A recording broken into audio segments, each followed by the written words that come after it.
everybody, welcome back to the sports show. I am Ryan. Last week, we had slime. New Orleans is on the board first. There we go with the slime cannons. Hey! We had Nickelodeon. Made 25. We had COVID-19.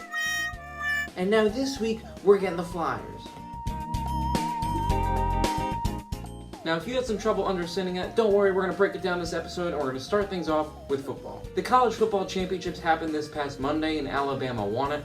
Never seen them win it before. But because the Eagles got the number 6 pick in the draft, they could get one of those really good Alabama wide receivers like Devontae Smith, or they could also go after the LSU receiver Jamar Chase. Or we can go for another skill position, maybe someone on defense. It really doesn't matter right now because the draft is going to be in late April, which is still like over 100 days out.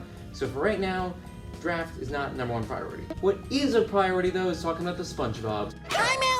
By the Spongebobs, I mean the Nickelodeons. By the Nickelodeons, I mean that the NFL had their first ever game on Nickelodeon this past Sunday.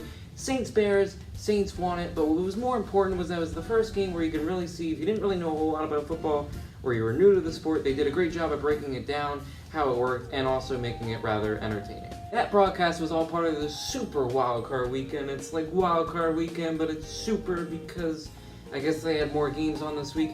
I'm not going to go into too in-depth with any game, but the final results were the Bills were able to hold off the Colts in a close matchup.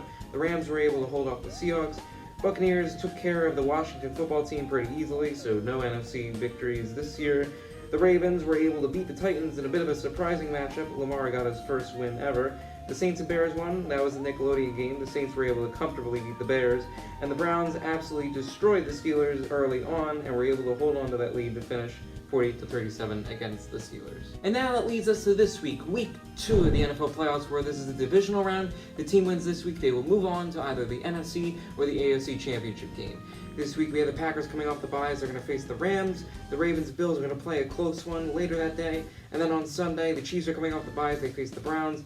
And to end it up, the Saints and Buccaneers are playing Sunday nights. So excitement in the NFL, but over to the NBA. The Sixers have gone on a bit of a losing streak, sadly. Why? Because everyone's been getting COVID. The last week after a loss to the Nets, some Sixers attracted the Rona and they weren't able to play for the next 2 games, resulting in 2 more losses. Also played last night against the Heat, but as of recording this, that game hasn't happened yet. So here is the final score.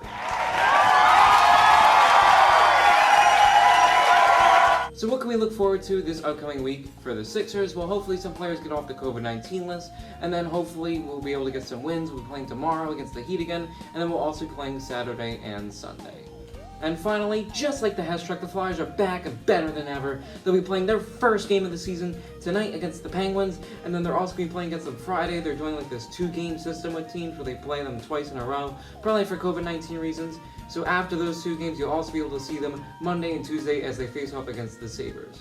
Flyers fans are stoked this year and are really hoping that their team can make it all the way to the Stanley Cup. Last year, if you remember, they had a really good season, but they sadly lost in a Game 7 where they were initially down 3-1, but came back and then had a poor performance in the final game. But now, they're looking to make it an even better season.